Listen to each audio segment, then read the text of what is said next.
Someone has cleared the ruins away, but you can still see that a house burned to the ground here, not long ago. The earth is black and charred, and the air smells faintly of soot. In the center of what must once have been a courtyard, a modest stone fountain has toppled from its pedestal. Already the weeds have begun to sprout from the base, encouraged by the hot, damp sunshine and the fertile soil. Everything grows in Florida. Grows and grows, unchecked by any puny human efforts to control nature's destiny. I sink to the edge of the pedestal and call to my daughter, who's poking a stick through the long, sharp grasses that grow along the perimeter of the paving stones. She looks up in surprise, as if she's forgotten I exist, and runs to me on her stubby, bare legs. On her mouth is the same startling smile that used to light her father's face, and there are moments, such as this one, when the resemblance strikes me so forcefully I can't breathe. Mama! Mama! They're mouse! A mouse? In the grass? Are you sure? Yes, Mama. Mouse! He run away. Of course he did, darling, if you poked him with your stick.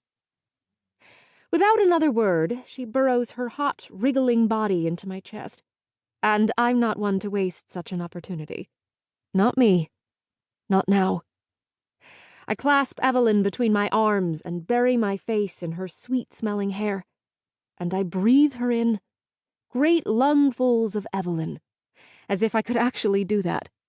If I inhaled with enough strength and will, breathe my daughter's spirit into mine. I haven't told her that her father died here 4 months ago, on this very patch of ground, or even that he built this house and lived in it while we, Evelyn and I, inhabited our comfortable brownstone on East 32nd Street in New York City, together with Grandpapa and Aunt Sophie.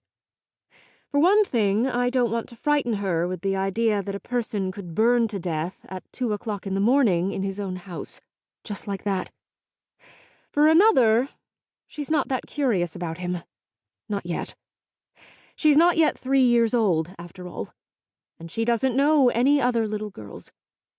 Doesn't know that most of them have both mothers and fathers, living at home together, sometimes with brothers and sisters too. One day, of course, she'll want to know more. She'll ask me questions, and I'll have to think of plausible answers. And there is another reason, a final reason.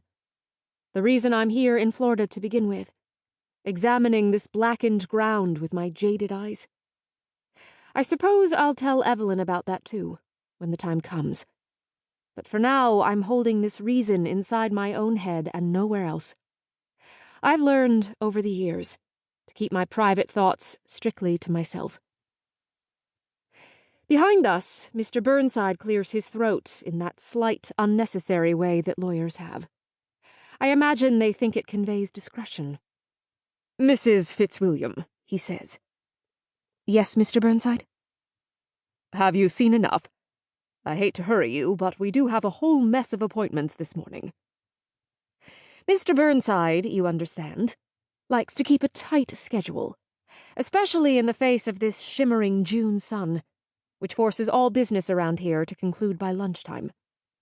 After which, Mr. Burnside will spend the rest of his day inside a high-ceilinged, north-facing room, sipping a cool, strong drink, while an electric fan rotates above him.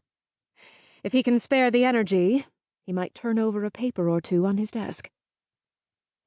On the other hand, he's an extremely competent man of affairs, as I've had plenty of occasion to discover in the past 2 months, and the sound of his voice, practical, confident, somewhat impatient, is enough to stiffen my resolve, to blow away the dust of regret, or nostalgia, or grief, or whatever it is that's stinging my eyes, that's clogging my chest, as I hold Simon's daughter in my arms and try to imagine that Simon is dead.